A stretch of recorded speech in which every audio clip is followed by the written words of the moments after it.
Hello, Mordarim here. In today's video I want to show you my Frostwitch Sorcerer build guide for Diablo 4 that utilizes the Blizzard, Ice Shard and Frozen Orb spells to give everything a wintry taste. This build excels at AoE, deals great single target damage, has moderately good defenses due to CC and shields, and is just an absolute joy to play, freezing entire screens over and over again, proccing multiple projectiles, frozen orbs, ice shards, ice spikes. All of this looks amazing. The mobility is also great due to teleport, because of course it's a sorcerer. And to top it all off, you are actually a ranged build, so you don't necessarily need to stand in enemies, which is definitely not a given for this class. Most builds need to get up close and personal, but this one does not need to do this. The overworld capabilities of this build are also great. Not being dependent on killing stuff to regenerate your resources shrinks down downtime to basically nothing, which is great because the focus of the season will be the overworld. So you will be competing with other players for kills, which for example for Druid might be a tough affair. For this one however, definitely not a problem. With the changes to resistances and armor, we are also looking at a much better defensive setup. You get maximum resistances for basically free. Your resistances also increase with your intelligence, which scales your damage, resulting in a really good stat. Changes to how everything scales also make you not dependent on just seeing enemies for damage or being limited to vulnerable windows. So you should see much more consistent damage output. All of those changes make for a much better endgame experience, especially with not being pigeonholed into a few uniques like the Raiment. Overall, I feel like we are finally looking at a real caster setup. With that being said, let's have a look at the talent planner. It's a fully written guide. If you want to read up on something,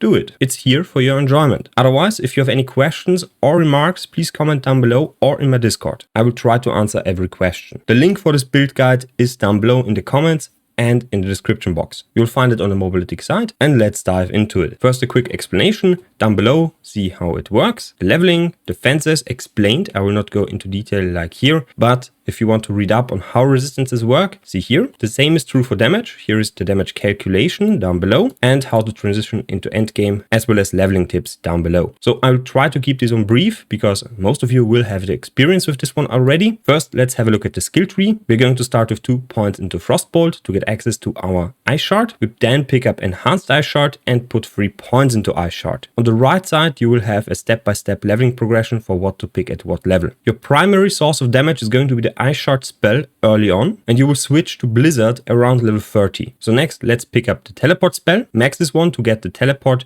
cooldown reduction on enemy hit and the damage reduction after teleporting. Next, pick up Frost Nova as well as Enhanced Frost Nova. If you kill an enemy frozen by Frost Nova, the cooldown of this one will decrease. Afterwards, we are going to pick up some defenses with Align the Elements, Mana Shield and Protection. Protection will provide you with a barrier based on your maximum health. So when you use a cooldown like Teleport or Frost Nova, you receive the barrier. And after spending 100 mana, which should be really easy with this class, you get a damage reduction buff. Next, we're going to pick up Blizzard, which should be around level 18. Use this one for really large AoE situations, otherwise use your Ice Shard. Until level 30 you can basically only use Ice Shard. At this level we are going to pick up Frozen Orb, then Enhanced Frozen Orb and Greater Frozen Orb. This will give us access to vulnerable because of procs of Frozen Orb. So the first enchantment is going to be the Ice Shard. This one is accessible at level 15. The second one is Frozen Orb. That's why we pick up Frozen Orb. Once we are done with this one, we complete the set of skills we have with Deep Freeze, Prime Deep Freeze and Supreme Deep Freeze. Deep Freeze will decrease our cooldown substantially when we use this one. It makes us invulnerable, so we cannot be damaged, and it's just a great offensive and defensive cooldown. Once we are done with this one, max out the Frozen Orb as well as your Ice Shard, slot in your Frozen Orb and you're good to go. Spam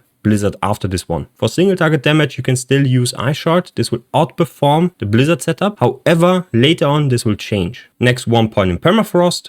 So we get access to our keystone, which is Shatter. Shatter makes it so, after a freeze expires, enemies explode for 25% of the damage dealt to them while they were frozen. So when we Frost Nova, damage them, they will explode and then receive another wave of damage. Next, we want to scale our damage with passives. So for this one, go with Permafrost, Hoarfrost and Icy Touch. Hoarfrost double dips, so a frozen enemy is also chilled. So we get an 18% and a 9% more multiplier. Those multiply with each other, those are not added. So it's 18% and then 9%. Pick up Ice Veil as well as Cold Front. Then we max out our Mana Shield, max out Frost Nova and grab 4 points in Teleport. We want at least 1 point in Elemental Human, so we have access to the lucky hit. And to finish everything up, 3 points in Glass Cannon. Next, the enchantments. We have Ice Shard. So when you freeze an enemy, Ice Shards will automatically fly towards the frozen enemies. This will result in a ton of Ice Shards flying towards enemies once you use your Frost Nova. And then we have Frozen Orb, which has a 30% chance to spawn and fly towards enemies when we use a cast. This one is not dependent on lucky hit chance, so it's always 30% flat. Next, let's talk about the aspects. Down below, you will find a leveling setup. So what you should expect and what you should grab first. Aspect of Piercing Cold, then Prodigy aspect, then aspect of Frozen Orbit. Aspect of Frozen Orbit can only be dropped, but if you get this one, slap it on the pair of gloves, and then you have the aspect of Control. This one is a substantial boost in power, so grab this one if you can and keep it on the amulet, especially for leveling. Now let's go over this one in this screen. So we have aspect of Piercing Cold, can be found in the Dead Man's Dredge and the Fractured Peaks. Grab this one as soon as possible. It is essential for the build, so if you spawn in, rush this one. That's the one you want. In the codex, press on the aspect and then find the dungeon. Afterwards, you will want the Prodigy aspect to keep your mana up and high when you use a cooldown. So when you teleport or use a Frost Nova or use your Deep Freeze, all of those will restore mana. This is really important for the build to feel good, especially early on when you do not have any access to resource generation or mana cost reduction. After you get this one, try to keep an eye out for aspects of the Frozen Orbit. This will improve your Frozen Orb massively. Slap it on gloves with levels to Ice Shard and Frozen Orb. You will keep this one until the end game, where you upgrade to better gloves and then slap it again on the gloves. Afterwards, you can aim for the aspect of Control. It gives you a ton of damage. 25% is a lot. You can find this aspect in the Sunken Library in Kyrgyzstan. By the way, the aspect of the Prodigy can be found in the Witchwater Havesa. So all the aspects on your jewelry will be something you can acquire through dungeons. Then in this guide, you will see aspect of the Frozen Tundra and glacial aspects on the weapons. Why is that? Usually you don't want to put anything on weapons during leveling.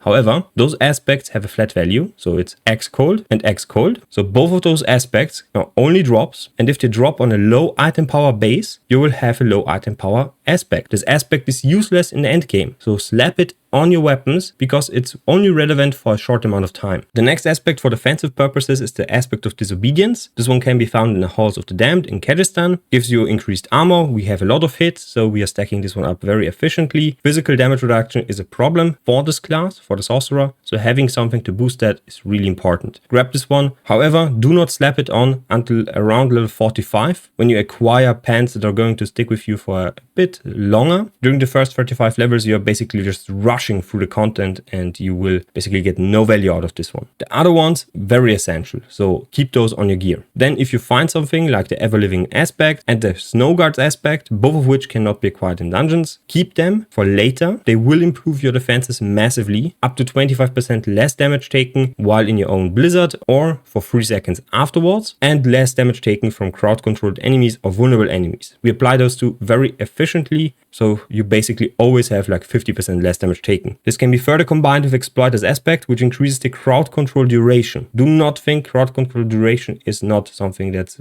important. It increases your defenses because enemies are frozen for longer, stunned for longer. It increases your damage because you have a longer damage window, so you can damage them while they're frozen for longer. And additionally, if they get unstoppable, you get a 40% more multiplier, so you still do not lose too much damage if they break the CC and you do not kill them. Once you get into endgame, so around level 60, so when you acquire a sacred version of the glacial aspect, slap it on the amulet, take the aspect of Control and slap it on the offhand. This is really important because the flat damage here is huge. It's gigantic. So using this one on the amulet will improve your damage massively. More than the 10% more damage through Control. Next, let's have a look at the gems. In the weapon, you can slot 1 skull for life on kill. In the end game, this can be very useful. We basically only have a vampiric power to restore health, so having that additional life on kill is going to be really nice quality of life. Otherwise, go for sapphires, crit damage versus crowd controlled enemies. On the armor, go for rubies with plus 4% maximum life, and on the jewelry, always go for skulls. You want armor as much as possible. You get resistances from other sources, so armor is going to be the one you want to slot in here. Next, the Vampiric Powers. Early on, Domination for 24% more damage, Undying for a health restoration. So when you cast a skill, you receive a 3% maximum life heal, which is huge. This class has problems getting access to life recovery, so having the 3% will come in very handy. Prey on the Weak, another 16% more damage to vulnerable targets, and it's easier to apply vulnerable because Vampiric Curse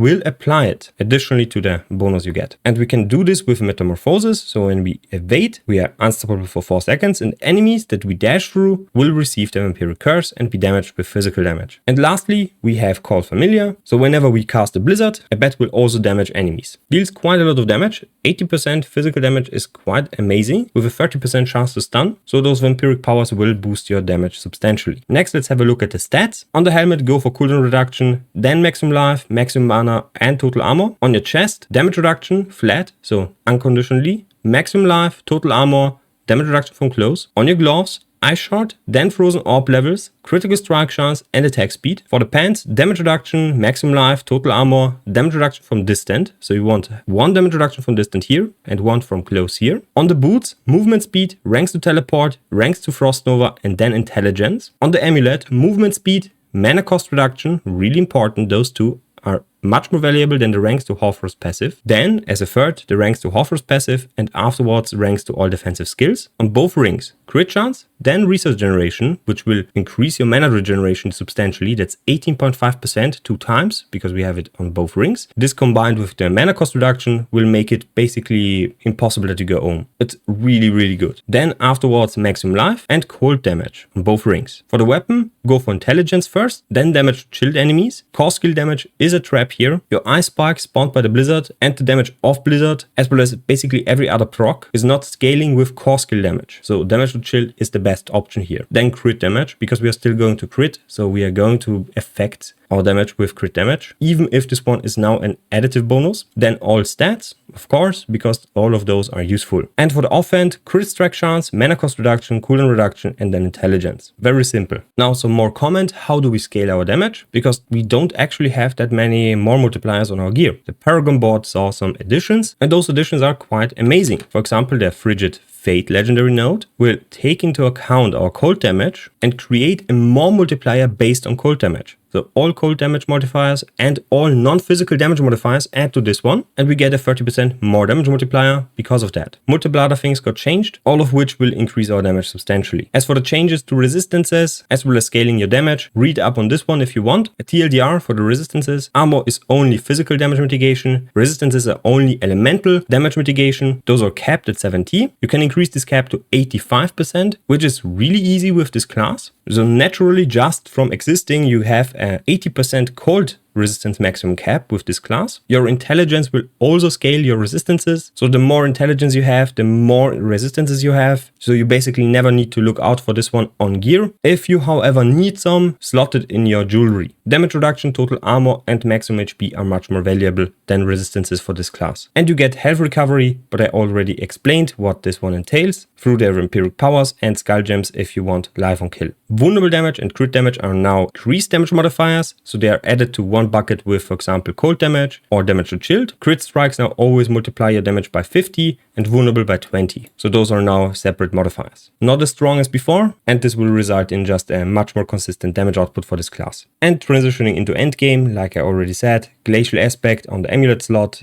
and that's basically it. For the leveling plan, go for overworld stuff. Overworld stuff is really important in the season. You will get a ton of benefits here, and you should be relatively fast to level 70 because you get 40% more experience. So this sums up the build guide. If you have any questions or remarks, please comment down below. Please leave a like, helps me out a lot. You can also subscribe to the channel or join the channel membership or leave a donation if you have the spare coin. So see you next time and bye.